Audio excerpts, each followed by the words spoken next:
Welcome to the Human Capital Innovations Podcast, your go-to source for personal, professional, and organizational growth and development. We hope you tune in often for all things people management, organizational development and change, organizational leadership, and social impact related. Maximize your personal and organizational potential with Human Capital Innovations Podcast.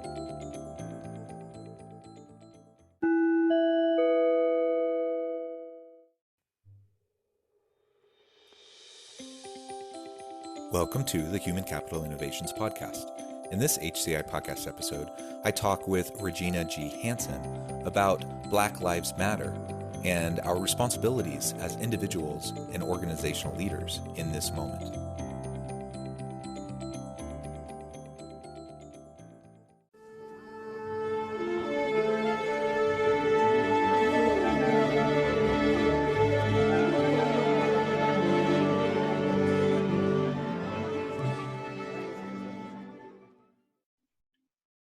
Regina G. Hansen, welcome to the Human Capital Innovations Podcast. Thank you, John. It's a pleasure. Yeah, I'm really excited to have the chance to talk to you today about such an important and timely topic, and that is the Black Lives Matter movement generally, but then specifically as it relates to the current broader social climate right now in the US, in part connected with the COVID pandemic, but also just the George Floyd moment and the civil angst and unrest and the heightened political climate, all of this feeding into the current dynamic that we're experiencing as it relates to, what people are dealing with right now, a myriad of stressors and things causing anxiety, but then, specifically the Black Lives Matter movement. As we get started today, I want to just share Regina's bio with the listeners. Regina G. Hansen has a BA in American History from Armstrong Atlantic University, now Georgia Southern, and an MA in American Studies from Kennesaw State University. As a writer, she incorporates a conversational tone that affords the reader a more intimate experience. Her writing genres include historical documentaries, cultural studies, children's books, memoirs, blogs, and general content. Regina is a music lover and nature observer. She finds inspiration in both, as well as cultural circumstances and societal needs. She is also a dynamic public speaker, as well as an activist. Promoting equality for all and cultural appreciation is the most and foremost of her agenda. Having founded Personal Empowerment Publishing, it is Regina's hope that each work published will empower her readers to grow and evolve into their best selves. So I'm very excited to have the chance to talk with you, Regina. And before we dive on into the topic for today, anything else you would like to share with the listeners? I think that covered it. Let's go.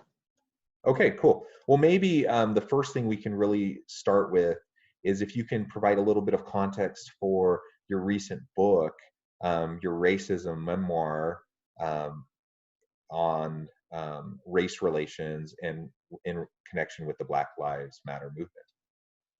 It was interesting because it was laid on my heart to write this book before we had the explosion that we've experienced over the last few months. I was born and raised in Georgia. My parents were born in 32 and 36. I grew up in a very rural area, and there was a Black portion of town and everything else was white. And there were very separate lives. Of course, there was a different funeral home for the Black community, different churches for the Black community. We went to school together, but we didn't go to each other's homes. We didn't break bread, okay? We didn't worship together. And the book starts in 1936 when my father's father, who was white, was run out of town by the KKK. I won't go too deep into that because, of course, we'll want the readers to get into that story themselves. But I lay the groundwork for the fact that the Klan is about power, and it's used in every possible way to dominate. And I think a lot of people wanted to believe, I was a teenager in the 80s, that the Klan was no more. But in my little town, there was a KKK Saturday parade push where they influxed into the town. And that was about 1987. So we're not as far off from it as people would like to think. And the book, although it's based predominantly in Georgia, talks about everywhere I've ever lived. So it starts in my hometown of Lawrenceville with those experiences. Then I moved to Atlanta, which was more cosmopolitan. Okay, and I got some education there. And then I moved to Savannah, and it ends up in Las Vegas today. The stories are true, they're intense, they're honest. And calling your father a racist, and let me say first that both my parents have passed away from cancer, and this book would not have been possible had they been alive. Okay, so I was in the perfect storm in that regard. And I was just very blunt and very bold in the ways that I pushed back with my parents, in my own relationships with friends, in the ways that I failed, the ways that I was naive and used language that perpetuated racism, and I didn't even realize what I was doing. So it's a complete growth process. And what I'm hoping that readers take away from it, particularly if they're white, is that we have some deep-seated subconscious thoughts and beliefs that we know are wrong. You know, a lot of people of the Christian faith know on a conscious level that racism is a sin. Yet it still resides somewhere within them, and they fail to address it because of the shame associated, right?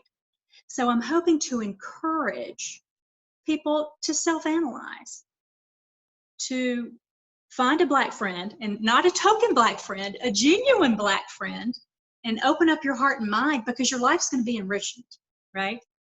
In these relationships. And we have to start consciously crossing that divide and healing it. So that's what the book was for and about. Yeah, well, thank you. Thank you for that background and being vulnerable and sharing. And thank you for writing the book and providing that important voice to this challenging issue, and finding ways to bridge across generations and across political divides, and trying to help people better understand in some cases these implicit biases or prejudices are kind of baked into them. You know, like I don't consider myself racist in any sense of the term, but I am, you know, a very privileged white man, and I can't deny that. And I've benefited from the systems in society in ways that people of color have not had the opportunity to benefit. And despite, you know, how disgusted I am with anything that's racist or bigoted or prejudiced in any way, I'm sure that there must be times where I do things or say things that are grounded in that privilege and grounded in you know, some of those implicit biases. And so unless I'm willing to take an honest look at myself and really dig in and look at my past, look at my history, look at where it came from, look at where I sit now, what I and really understand myself and understand what I do with the privileges that I do have. You know, I'm never going to be able to grow, and collectively as a society, we're not going to be able to improve and mend the pain and fix the systems that need to be altered to provide true equal opportunity for everyone. I love what you just touched on, because it's huge. I remember in graduate school, I was 41 or 42 at the time, taking a class. The conversation had steered to racism. Afterwards, a young man approached me who was probably 25, white male, and said something to me that blew me away. It was an epiphany moment, and it changed the way I perceive racism and prejudice forever, and allowed me to really dig in and get to work. He said, we're all prejudiced to some extent. And I went home and started thinking about that. Okay, I understand Black folks have a reason to have concerns regarding white folks and trust issues. I certainly would if I were in their shoes, right? So I start thinking about myself and my life experiences and the church that I grew up in and my family. And I thought, you know what? Even if we know it's wrong and we don't want it to happen, there are some prejudice in there. And we have to find them and then start doing the work to overcome them. And a lot of people don't want to do the work. It's not fun. It's hard, right? It's challenging. Not everyone's up for that. They'd rather things just stay the way they are, status quo. What they're not realizing is it's a detriment to our society on the whole, not just because of the physical harm and violence, okay, and the fact that we have all these Black men in jail for ludicrous minor issues that shouldn't be in prison. And those children don't have a father, right? I mean, it just goes on and on and on. But if we can change our behaviors and our thought process, start making conscious decisions to support the Black community, things are going to shift, things are going to change, and society is going to be healthier, happier, and safer overall for everyone. Okay? And for me, what I decided to do after all this, I'm never going to be a protester. I'm never going to have the nerve to go down and march. My activism comes in the form of a pen, right? But I can support small Black businesses. That I can do. I'm in Las Vegas. I have a friend who runs Melodic Minds Music Academy. So he teaches children everything from voice and songwriting to piano and drums. And music's my passion. He gets my time and money, right? I have another young woman I know who does paint parties. So I participate in those. I have a plan to host another one once our COVID is lifted, right? There are things we can do. If you live in a predominantly white community, thank God for the internet. You can spend 15 minutes and go online and find something that you can't live without that is produced by a Black company. And you can religiously buy your products from them. That makes a difference. You have Black businesses that are making $25,000 a year on average, and then you have white entrepreneurs coming out of the gate about $120,000. That's a huge difference, and it doesn't have to be that way. So I encourage people to sort of find someone you can support, find your way to even things out, because they're not even right now, right?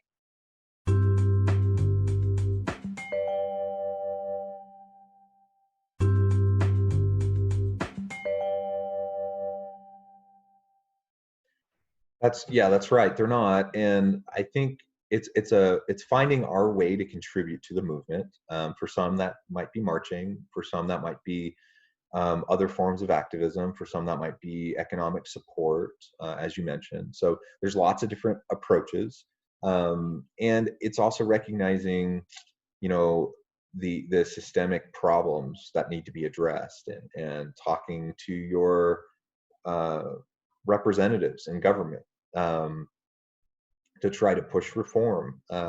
It's recognizing how we might be complicit in some of the systems that disadvantage minority populations and people of color specifically. So there's lots of things that we should consider as we do the deep hard work of understanding ourselves and how we fit into the movement. And I hope that no one's quick to dismiss it. I know, you know, there's a political divide, and I understand that it can be a difficult thing for individuals, very well-meaning, good-hearted individuals, to when they see the term or they hear the term Black Lives Matter, you know, there may be barriers go up or walls go up.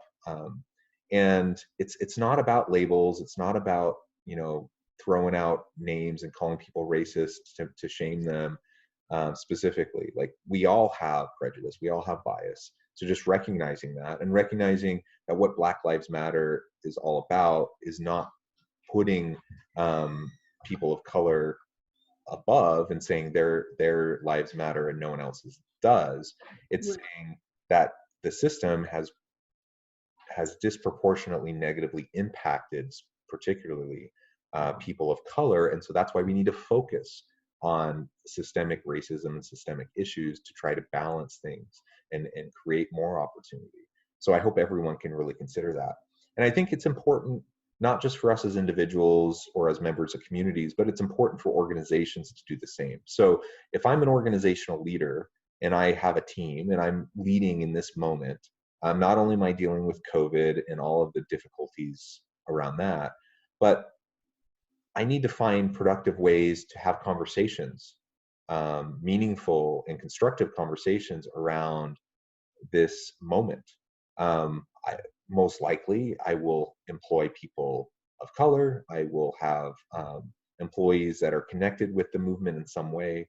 And so I need to find ways to empower and support and help people feel safe and help them to feel truly valued and wanted, and find ways within my organization to break down potential harmful systems, processes, procedures, practices that negatively impact, you know, minority employees. So, I mean, there's lots we can really discuss, but it's so important for us as individuals and as organizational leaders to consider the importance of this moment and find ways to better be supportive of our people. Agreed. And some responses that I've gotten from the Black community have been diversity and inclusion is so trendy, but in a lot of workplaces, they're missing the mark and they're not really getting down to the meat of the matter. And I think that we also need to make it a priority to listen to Black voices, really listen and apply. Because we don't know fully. We can educate ourselves as much as we want to and know the stats and absorb the information, but unless you've lived the Black experience, you don't know. And so we have to honor that. And it takes time to build trust. It certainly has in my life with my Black friends. I've had some that have been open completely from the beginning and others that are a little more timid, understandably, and it takes longer to build trust. But it's imperative. It's an imperative part of the healing process. That would probably be the biggest thing I would say, even though I have other ideas about how we can be active and supportive. You need to get some Black people in your life, and you need to listen and apply. Yeah, I think exposure is key, especially if individuals are fairly isolated and they don't have a lot of opportunity to interact with people who are different than them. And right now we're talking about Black Lives Matter, but it could be any difference, right? It's through interacting with difference and through interacting with others who may have various ways of being different from you that you start to realize that actually we have more similar than we have different, right? And you start to break down the implicit biases, the prejudices, and those sorts of things. That will happen more quickly as we interact meaningfully, genuinely, authentically with people from all different backgrounds, different worldviews, different race, ethnicity, gender, whatever the category. As we enlarge our circle, it will increase our ability to understand ourselves, understand them, and break down those prejudices. So I hope that organizational leaders can help to foster that kind of a safe environment for constructive dialogue to occur, so that we can have not just diversity and inclusion, you know, in name only because it's trendy and because everyone expects us to talk about it, but to actually truly have a place that's inclusive, where everyone feels like they belong, where everyone feels like they have an opportunity to meaningfully contribute and be their best authentic selves in the workplace. And we can create that environment as leaders, but it will take work and it's not easy. And it will require a commitment and a long-term sustainable commitment over time, because it's not something we can just, you know, have one discussion or one meeting about and then say, check, we've done it. Now we are, you know, civically responsible and we're woke to, you know, these issues, and now we can just move on. That's not the way it works. Once you become aware, then you need to work to improve. the dynamics. This is where some of the work that I do in my professional life comes into play. In addition to being a professor at Utah Valley University and teaching, in the organizational leadership department, I'm also the academic director in the Center for Social Impact.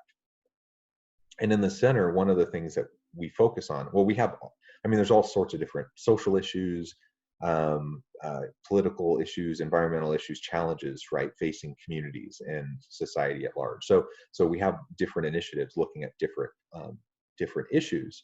But one of the things we really focus on is trying to take a holistic systems approach to understanding these challenges and what our response to these challenges can be.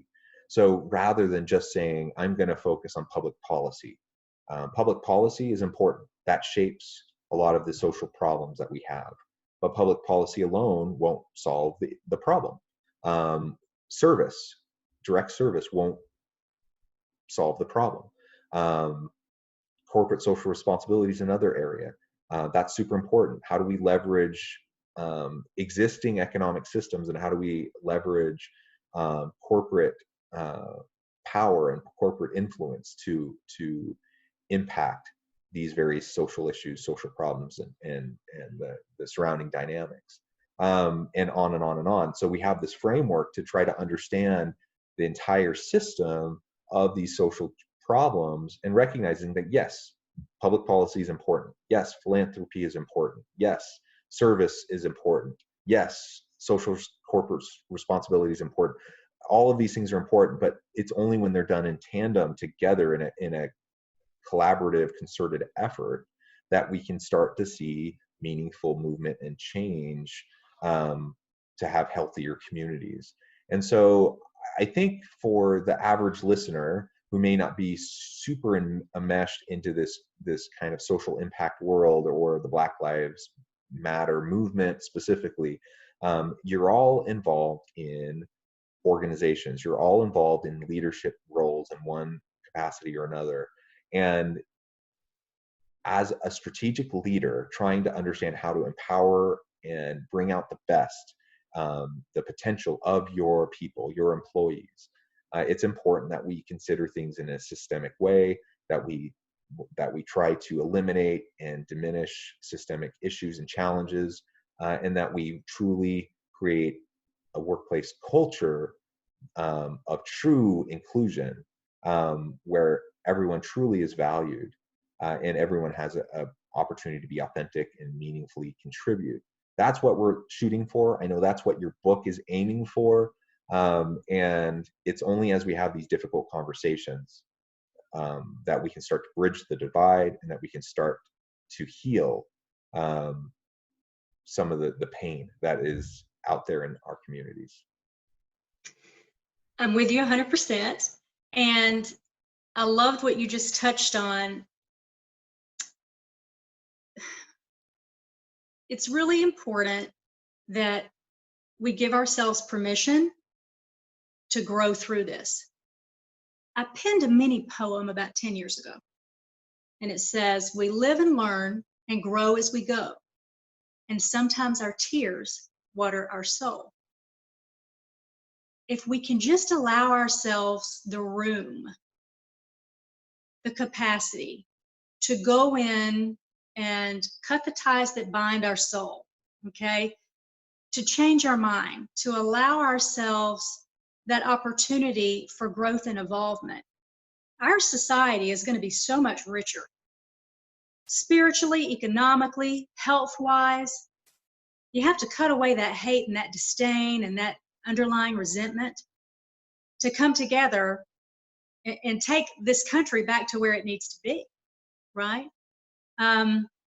We have to give ourselves permission to be ugly for a minute, to get in there and see the ugly and work through it. I think that's the message I would close with for folks and listeners today. Thank you for that. Well said. It has been a real pleasure talking with you.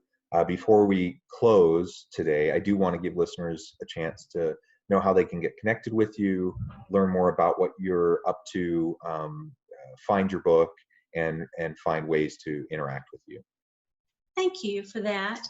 The book is currently on Amazon, and the title is Racism, The Real Reason I Left the South.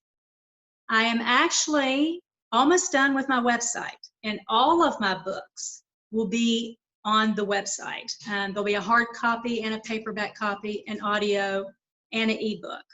And then I'll have a link possibly back to Amazon for the Kindle.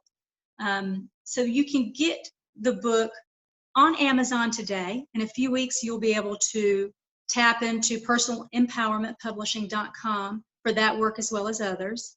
And my email address, if anyone has questions, has roundtables they'd like participants for, my email is Regina, Regina, Hanson, Hanson, @yahoo.com. So please feel free to directly email me. I'd love to hear from you. And what else can you think of? Anything else we should touch on? Well, I think for the topic today, that's wonderful. If you have a LinkedIn profile, you can share that with me and I'll add that in the show notes.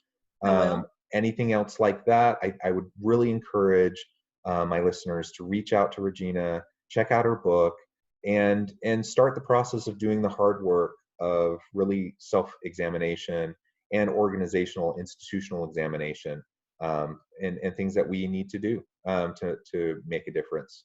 I really appreciate your time. It's been a pleasure talking with you today, and I hope everyone will stay healthy and safe, that you can have a great week, and that you can find meaning and purpose continually at work. Thank you.